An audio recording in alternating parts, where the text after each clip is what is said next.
Saúde. O governo anuncia reforma em 270 prédios, entre UPAs, hospitais e clínicas. Reparos começam pelo HMIB. Troca.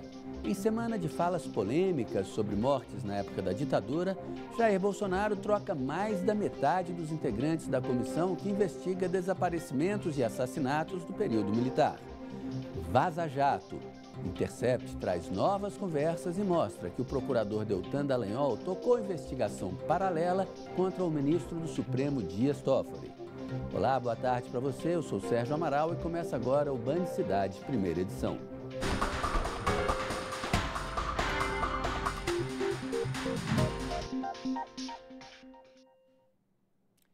Dado tenebroso.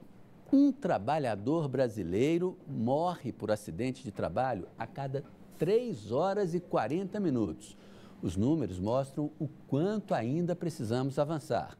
A conscientização dos trabalhadores e o respeito às leis são fundamentais para a redução dessa triste estatística. Os números são assustadores. Em média, todos os dias, 7 profissionais morrem por acidente de trabalho aqui no Brasil. O número alarmante evidencia a necessidade de adoção de medidas preventivas. Normalmente nós fazemos palestras ou até mesmo para as universidades, cursos técnicos, nós estamos dando aulas, rodas de conversa. Então normalmente a gente tenta fazer um grande evento. A gente precisa se preocupar com essas medidas preventivas para evitar o acidente, que aí é uma cultura de prevenção, e a doença. A profissional conta que, além das inspeções, são necessárias visitas técnicas e análise de situação da saúde do trabalhador. Os catadores de material reciclável são os que estão mais expostos aos perigos. Hoje, os Serestes, que estão dentro da Diretoria de Saúde do Trabalhador, eles têm visitado usinas e galpões para ver se esses catadores estão usando EPIs, se eles estão se protegendo, porque nós já encontramos situações de óbito, de adoecimento desses trabalhadores. Esse hospital adotou medidas para diminuir os riscos. Os colaboradores contam com ações internas, como, por exemplo, a Brigada Voluntária. A brigada ela acontece dentro da instituição, ela é desenvolvida pelo nosso chefe de brigada e equipe de brigadistas, dos nossos brigadistas civis, mas também lideranças, colaboradores participam. Hoje no nosso quadro nós temos mais de 10% de brigadistas voluntários e também existe um mapeamento, uma inteligência desse mapeamento. Então nós temos em todos os turnos, em todos os setores, profissionais brigadistas voluntários. Apenas aqui no DF são registrados 1.500 acidentes por mês. A construção civil é um dos setores mais perigosos. Entre 2012 e 2018 foram registrados quase 2.000 casos. No mês passado, um operário morreu depois que uma peça de metal caiu na cabeça dele. Wesley Aires, de 44 anos, estava trabalhando na cobertura de um shopping. O acidente aconteceu menos de 24 horas depois de outro trabalhador morrer ao cair de um andaime em Águas Claras. O ministro Luiz Roberto Barroso foi sorteado relator da ação protocolada pelo presidente da OAB. Felipe Santa Cruz pede no Supremo que o presidente Jair Bolsonaro explique as declarações que deu sobre o desaparecimento do pai dele na época da ditadura. No início da semana, Jair Bolsonaro contestou a versão oficial da morte de Fernando Santa Cruz, que era integrante de um grupo de esquerda na época do regime militar.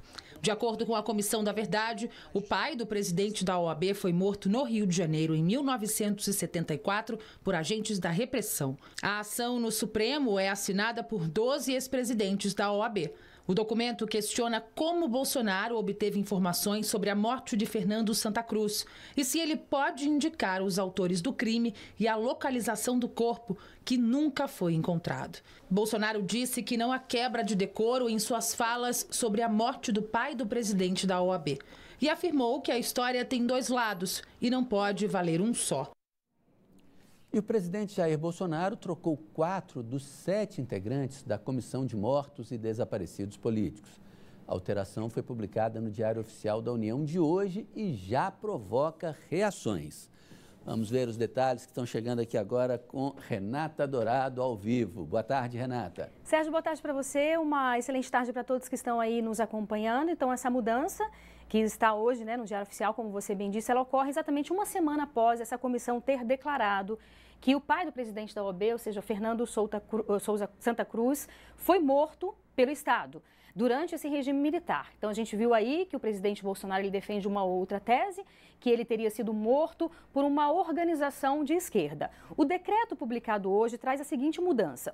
A então presidente do colegiado, Eugênia Augusta Gonzaga Fávero, que atua nessa causa desde a década de 70, uma estudiosa sobre o assunto, ela foi substituída por Vinícius Ferreira de Carvalho. Vinícius, ele é filiado ao PSL, que é o partido do presidente Bolsonaro, e também era assessor da ministra Damares. Os outros 3 novos membros são 2 oficiais do Exército e o deputado Felipe Barros Batista de Toledo Ribeiro, que também é do partido do presidente Bolsonaro, ou seja, do PSL. Na segunda-feira, essa então presidente, que foi substituída hoje, havia criticado essas declarações do presidente Bolsonaro. Ela considerou as declarações extremamente graves, segundo ela, pela dor dos familiares, mas também pelo fato de ser um presidente da República de um país que vem assumindo essas mortes desde 1995. Então, a gente lembra que essa comissão ela foi criada exatamente em 1995, no então governo do presidente Fernando Henrique Cardoso, exatamente para tentar colocar uma luz sobre esse período tão obscuro do nosso país, da nossa sociedade. E hoje, portanto, o presidente Bolsonaro falou sobre esse assunto. Vamos ouvir o que o presidente falou. O motivo que mudou o presidente, agora é o Jair Bolsonaro, de direita, pronto, final. Quando eles botavam terrorista lá, ninguém falava nada, agora mudou o presidente. Igual mudou a questão ambiental também, não é uma versão. Vocês estão muito voltados que, para nós é uma versão, para eles é uma verdade. Vocês acreditam que o PT queria a verdade? A Anvisa discutiu em audiência pública nesta terça a regulamentação do plantio e do uso da cannabis sativa. Uma consulta pública está aberta para discutir a produção de medicamentos a partir de substâncias presentes na planta da maconha. O cultivo de cannabis sativa é proibido no Brasil, mas a Anvisa estuda regulamentar o cultivo da planta para fins medicinais e científicos e para a produção de medicamentos. Nessa quarta-feira, a agência reguladora promoveu uma audiência pública para discutir o assunto. Segundo o presidente do órgão, o papel da Anvisa é garantir o acesso da população a esses medicamentos. O importante para nós é quem precisar ter o acesso. Ele tem a receitinha dele, ele vai na farmácia e tem acesso. Pelo SUS, não pelo SUS, ele vai e recebe seu remédio. Esse é o papel da Anvisa. Não é nada além disso. Que a gente dá condição dessas pessoas terem acesso com remédio de qualidade, eficaz e seguro. O Conselho Federal de Medicina e a Associação Brasileira de Psiquiatria já se posicionaram contra o plantio de cannabis. No entendimento das duas instituições, o texto da proposta da Anvisa desconsidera evidências científicas e não garante efetividade e segurança para os pacientes. Na opinião do presidente da Anvisa, ainda há muita desinformação a respeito da utilização da maconha na medicina. O projeto é medicamento à base de cannabis, com risco sanitário tendendo a zero e com efeito positivo, que a academia garante que tem, positivo para a sociedade. Pacientes com esclerose múltipla, autismo e dores derivadas do câncer, por exemplo, podem ser beneficiados pela mudança. Olha, é importante diferenciar bem as coisas, né? Tem uma substância presente na cannabis sativa, o canabidiol, que é usado para produzir remédio eficaz, por exemplo, para combater convulsões causadas pela esclerose. Isso é uma coisa. Outra coisa é dizer que a maconha é medicinal. Não é, maconha é droga. Muitas pessoas usam e não tem problema nenhum, é verdade. Mas também é verdade que em outras pessoas a droga pode causar doenças como a esquizofrenia. Olha, e quem quiser pode opinar sobre essa proposta aí no site da Anvisa, tá? A expectativa da agência é que até novembro a regulamentação do plantio da cannabis já esteja em vigor. A seguir, pelo menos 270 prédios da saúde, entre UPAs, hospitais e clínicas, vão passar por reforma, anuncia o governador. O Band Cidade volta daqui a pouco.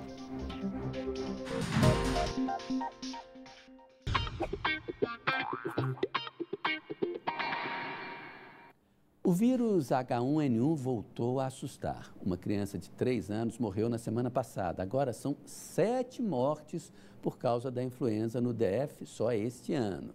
Mas você sabe quais os sintomas e como identificar o tipo mais forte da gripe?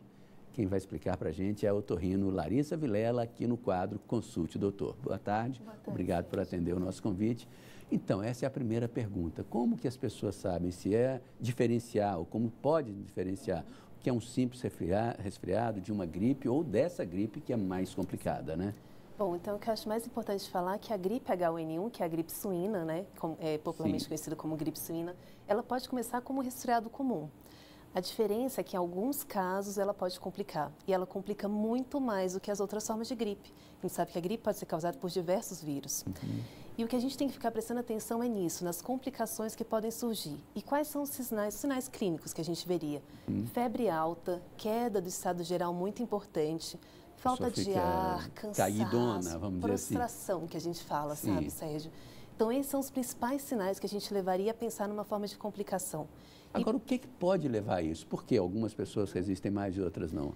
Bom, a gente tem os grupos de risco que a gente fala, que são as crianças, são os principais pacientes de risco, idosos maiores de 60 anos, ou são aquelas pacientes que são gestantes ou puérperas, ou pacientes que têm comorbidades como problemas cardiológicos, problemas respiratórios prévios, tipo asma, né? Então, esses são os principais pacientes que podem complicar.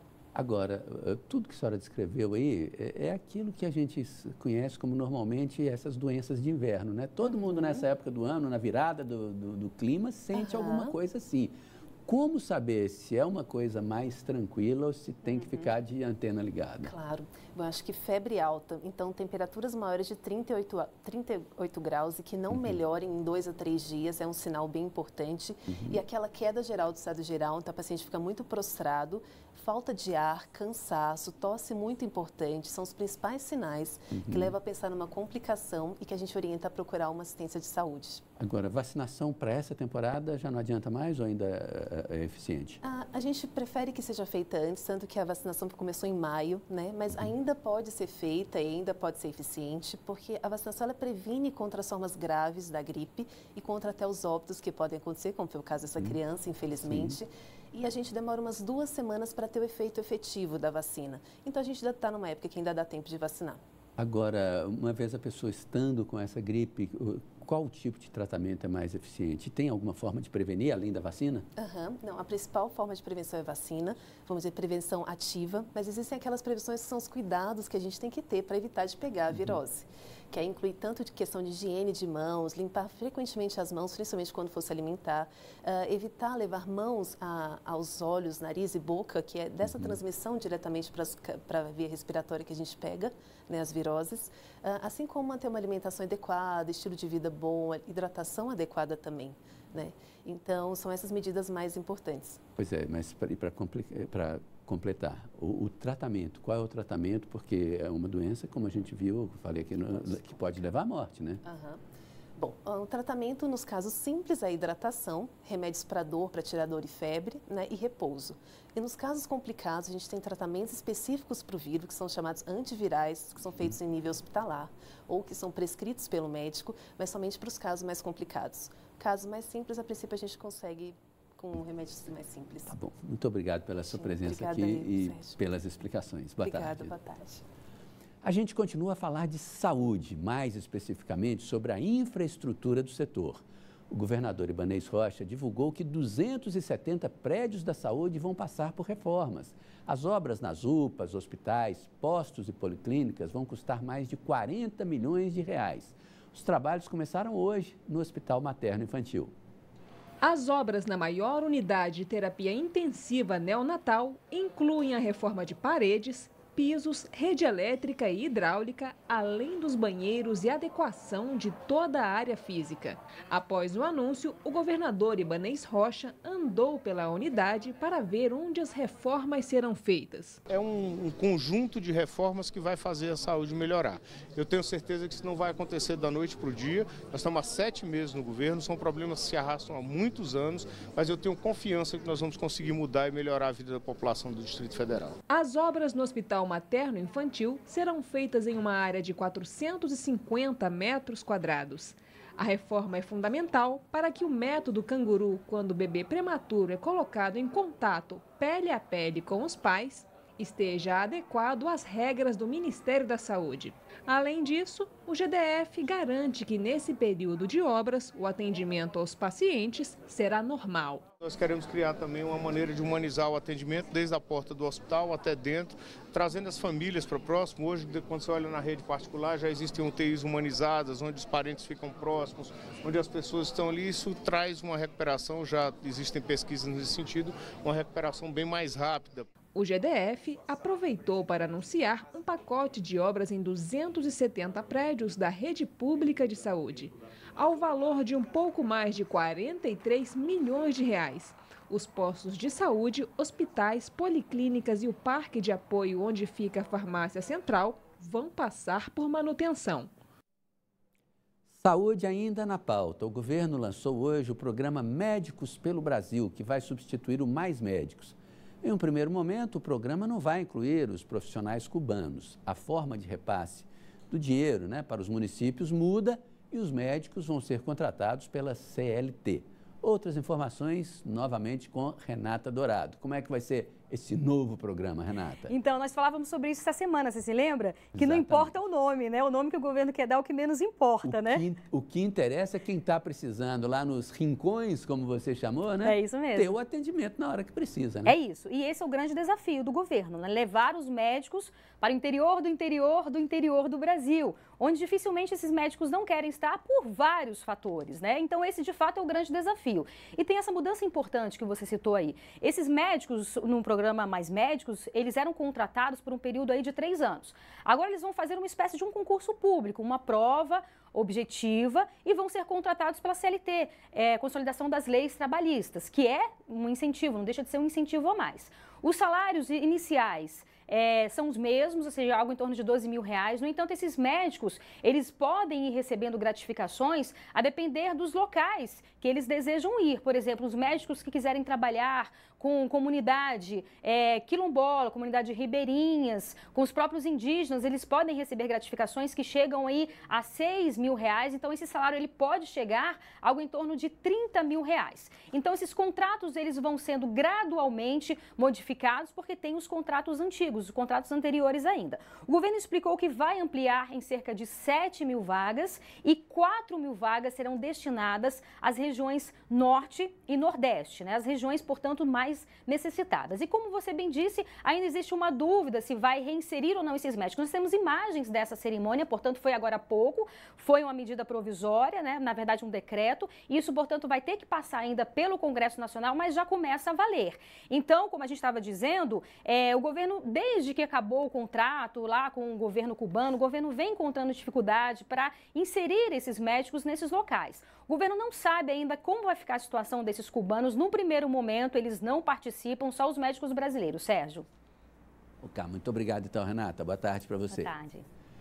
Novas mensagens publicadas hoje pelo jornal Folha de São Paulo, em parceria com o site The Intercept Brasil, mostram que o procurador Deltan Dallagnol, coordenador da Lava Jato, incentivou colegas do Ministério Público a investigarem o atual presidente do Supremo, o ministro Dias Toffoli. De acordo com a Folha, em 2016, de forma sigilosa, Deltan incentivou que a Força Tarefa de Curitiba analisasse as finanças pessoais de Toffoli e da mulher dele, a advogada Roberta Rangel, buscando evidências que ligassem o presidente do Supremo às empreiteiras envolvidas em corrupção. Segundo as mensagens, a Lava Jato recorreu à Receita Federal para obter dados sobre o escritório de Roberta Rangel, porque enxergava em Toffoli um adversário disposto a frear os trabalhos do Ministério Público. O objetivo da investigação era pressionar o ministro contra decisões futuras frente aos atos da Lava Jato. A Constituição brasileira diz que esse tipo de ação é ilegal, já que ministros do Supremo não podem ser investigados por procuradores de primeira instância, como é o caso de Deltan e os demais integrantes da Lava Jato. Ministros do Supremo só podem ser investigados com autorização do próprio tribunal. E prepare o bolso aí, hein, porque a conta de luz está ficando mais cara. A ANEEL, Agência Nacional de Energia Elétrica, informou que o mês de agosto já começa com a bandeira vermelha, o que significa R$ 4 a mais por quilowatts consumidos. A medida drástica vem por conta da seca e da diminuição das chuvas, o que leva a um aumento significativo no uso das termoelétricas, que são mais caras porque usam óleo diesel e carvão. A seguir, Escola do Lago Norte começa o semestre com uma novidade na grade, aulas de francês. É o ensino bilíngue chegando na rede pública. O Band Cidade volta daqui a pouco. Um menor de 17 anos foi resgatado pelos bombeiros depois de bater o carro em um poste. Ele ficou preso às ferragens. A suspeita é de que o adolescente tenha roubado o carro usado depois em diversos assaltos na região de Ceilândia. O caso foi na noite de ontem. O adolescente de 17 anos capotou o carro no sol nascente. Segundo os militares dos bombeiros, o rapaz perdeu o controle da direção, capotou e depois bateu em um poste de iluminação pública. Com a batida, ele quebrou o braço, teve cortes pelo corpo e foi levado para o hospital de Ceilândia. A polícia militar revelou que estava perseguindo o suspeito, já que, segundo testemunhas, o menor tinha furtado o carro e usado em diversos assaltos e furtos na região de Ceilândia. A PM disse ainda que, ao perceber a aproximação da viatura, o adolescente fugiu e foi neste momento que acabou provocando o acidente na noite dessa quarta-feira. Depois de sair do hospital, o menor vai ser levado para a delegacia da criança e do adolescente. Um projeto pioneiro que pode mudar a vida de estudantes da rede pública, o ensino bilíngue. A volta às aulas para os estudantes do Centro Educacional do Lago Norte começa com essa novidade. O francês agora faz parte do currículo regular da escola, graças a uma parceria com a Embaixada da França. Très bien. Cumprimento, saudações. Ça vient du verbe saluer. Uma chance de aprender um novo idioma, de graça e sem precisar sair da escola. As aulas são uma oportunidade para o futuro profissional dos alunos. Alors, on a le son U, ok? Que é a pronunciação, a gente pronuncia o I aberto, fechando a boquinha. Eu vejo os olhos deles, assim, brilharem de curiosidade até quando a gente pergunta, né? O que é uma escola bilíngue? Quais são as vantagens de uma escola bilíngue?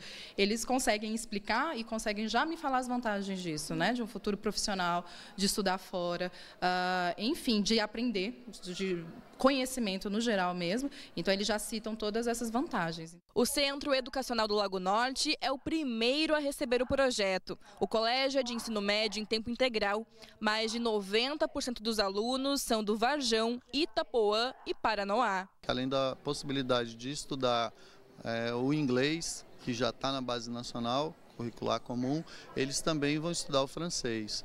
Bem ou mal, nesse mundo globalizado que a gente vive, com a possibilidade deles terem acesso à cultura francófona, eles gostaram muito da ideia. Em parceria com a Embaixada da França, o francês fará parte do currículo regular da escola. A implementação já começou. A Aliança Francesa deu 30 bolsas para os professores, para que esses professores possam também começar a ter contato com a língua. Aqueles professores que quiserem trabalhar com bilinguismo, ou seja, lecionar os seus componentes curriculares na língua-alvo, no caso no francês, eles terão um treinamento adicional para que em até 2 anos a gente consiga ter essa escola no bilíngue. O Centro Educacional Lago Norte foi selecionado por ser uma das unidades que apresenta problemas nos indicadores educacionais, como evasão escolar.